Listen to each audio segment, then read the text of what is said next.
जय हिंद, हर हर महादेव। मेरे inner circle में जो भी मेरे रेफरेंसेस हैं वो मुझे हर हर महादेव से ज़्यादा अच्छे से समझते हैं।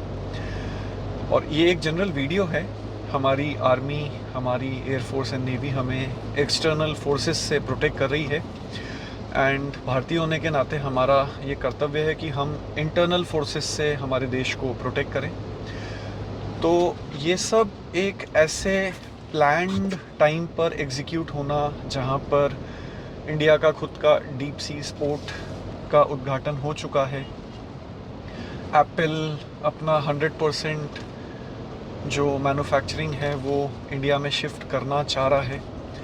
एंड देन फ्रेश वाटर है, माइक्रोचिप्स जो आगे लीड ऑन करेंगी। कश्मीर के जो एलिमेंट्स हैं उनको जो चाइना ग्रैब ऑन करना चाहता है। तो ये सब आई थिंक बहुत कनेक्टिंग द डॉट्स वाली बेसिक बातें हैं। और आप लोग जो भारतीय नागरिक हैं, सब लोग अपने बिजनेसेस को एक्सपैंड कीजिए, अपने मैन्युफैक्चरिंग को बढ़ाइए, जितना हो सके एक्सपोर्ट को बढ़ाइए। जो लोग शेयर मार्केट के ट्रेडिंग के किंग्स हैं वो उसको इंक्रीज़ कीजिए, क्योंकि ये सब कनेक्टेड है। एक्सटर्नल फोर्सेस जो हैं वो कभी भी ये नहीं चाहेंगी कि India as a country develop करे, इंडिया अपनी इकोनॉमी को स्ट्रॉन्ग बनाए। बट हमें वो चीज़ करनी है, हम कर भी रहे हैं, 10 साल से आगे भी करेंगे। थैंकफुली कुछ बहुत सेंसिबल डील्स रही हैं 2 टेन्योर में गवर्नमेंट की, और डिफेंस को बहुत प्रायोरिटी पे एक्सपैंड किया है और उनकी एक्टिविटीज़ को इनलार्ज किया है। तो जो आज हमें दिख रहा है, एंड आई एम समवन जो 28 या 56% GST भी देके और खुश है, बिकॉज हम लोग काम कर रहे हैं और हमें दिख रहा है कि हमारा मॉनेटरी बेनिफिट जो है वो किस डायरेक्शन में यूज़ किया जा रहा है। तो आई जस्ट होप कि जो भी हमारे भारतीय नागरिक हैं वो इंटरनली इकोनॉमी को स्ट्रॉन्ग बनाएंगे, न्यूज़ जो फेक न्यूज़ है उससे दूर रहेंगे। और इसके अलावा S-400 हमारे पास में है, रफेल्स हैं, बहुत सारे जो ओल्ड एंड न्यू टेक्नोलॉजी के ब्लेंड्स हैं वो हैं, और कुछ लिमिटेड देशों के पास में हैं। और जहाँ तक ये बात कही जा रही है सीज़ फायर की, तो क्या होता है कि अब इंडिया तो 90%, आई थिंक मोर देन 90% जो प्रोक्योरमेंट है वो डिफेंस का रशिया से कर रहा है, और US को बहुत बेहतरीन तरीके से अवॉइड किया है। तो जब उनके मास कैंसलेशंस होंगे, उनके आर्टिलरी के, प्लेन्स के, जेट्स के, या जो भी दूसरे कंट्रीज़ के वेपन्स हैं, तो फिर कहीं ना कहीं दूसरे कंट्रीज़ तो यही सोचेंगे कि ये क्या हो रहा है कि इंडिया जो वेपन्स यूज़ कर रहा है वो बहुत ईज़िली प्रोडक्टिव साबित हो रहे हैं। ठीक है, हमारे पास में शील्ड है, हमारे पास में उस लेवल के डिफेंस पर्सनल्स हैं। मैं बहुत सेलेक्टिव वर्ड्स यूज़ करना चाह रहा हूँ। तो अब अगर F-17 को एंड US एंड चाइना के जो प्लेन्स हैं उनको अगर गिराया जा रहा है, या जो टर्की के चीप ड्रोन्स हैं उनको अगर गिराया जा रहा है, तो कहीं ना कहीं ये एक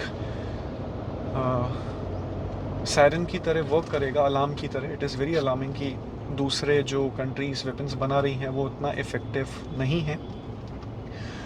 और बट नेचुरली जब डिफेंस एक कंट्री अपना स्ट्रॉन्ग करती है तो वो ऑर्डर्स उन्हीं को देती है जो एक सक्सेस रेशो हाई लेके चलते हैं। बहुत सिलेक्टिव कंट्रीज़ के पास है S-400। रशिया के पास जब S-500 डेवलप हुआ उसके बाद ही उन्होंने S-400 लोगों को देना शुरू किया है। कुछ कंट्रीज़ को तो इनफैक्ट आई थिंक S-300 दिया है, 400 भी नहीं दिया है, क्योंकि India has always been a good friend and Russia has always paid back in that friendship. और ऐसे अपने डिफेंस को स्ट्रॉन्ग कीजिए। सीज़ फायर की जो मैं बात कर रहा था, तो क्या होगा जब प्रॉपरली सिस्टम वर्क नहीं करेगा, जब चाइना के मिसाइल्स जो फटे ही नहीं, अनयूज्ड कंडीशन में फायर हुए बट वो एक्सप्लोड नहीं हुए वो मिलेंगे। तो ये this is acting all as a proof कि हमारी जो स्ट्रैटेजी है वो कितना सक्सेसफुल हो रही है, and it is very good. और यूएस को बीच में आना पड़ा, उनके वेपन्स का सत्यानाश किया गया है, एंड चाइना तो खैर has been an open supporter. 4 से 5 घंटे में कुछ कंट्रीज़ ने मिल के और 8,400 करोड़ रुपए सैंक्शन कर दिए हैं। तो आपको दिख रहा है कि strength has always been on our side, and we are being very grateful. अगर इसे मैं एक डेमोक्रेसी कहूँगा कि हमारे पास इतना कुछ है डेवलप्ड सिनेरियो में। So India is no longer acting as a developing nation. ये जापान को अभी क्रॉस करने वाला है, आई थिंक ऑलमोस्ट वर्ज पे ही है। कुछ महीनों में 4th लार्जेस्ट इकोनॉमी बन जाएगी। 4 ट्रिलियन ऑलरेडी क्रॉस कर चुके हैं, होने वाला है। I have to go to the statistics. बाकी जो जनरल वीडियो है वो आप लोगों के लिए यही है कि अपनी इकोनॉमी को मजबूत करो, अपने इंटरनली फाइनेंसेस को स्ट्रॉन्ग करो। I have a very humble appeal to all the people who are into the business segment. अपने स्कोप ऑफ वर्क को एक्सपेंड किया जाए और मार्केट जो है उसको और टॉप पे ले जाया जाए। एंड फाइनेंशियली हम जितना स्ट्रॉन्ग होंगे उतना ज़्यादा हमारे बॉर्डर्स और सिक्योर रहेंगे, उतना ज़्यादा नई आर्टिलरी, नई वेपन्स, नए इन्वेंट्री हमारे पास आएगी।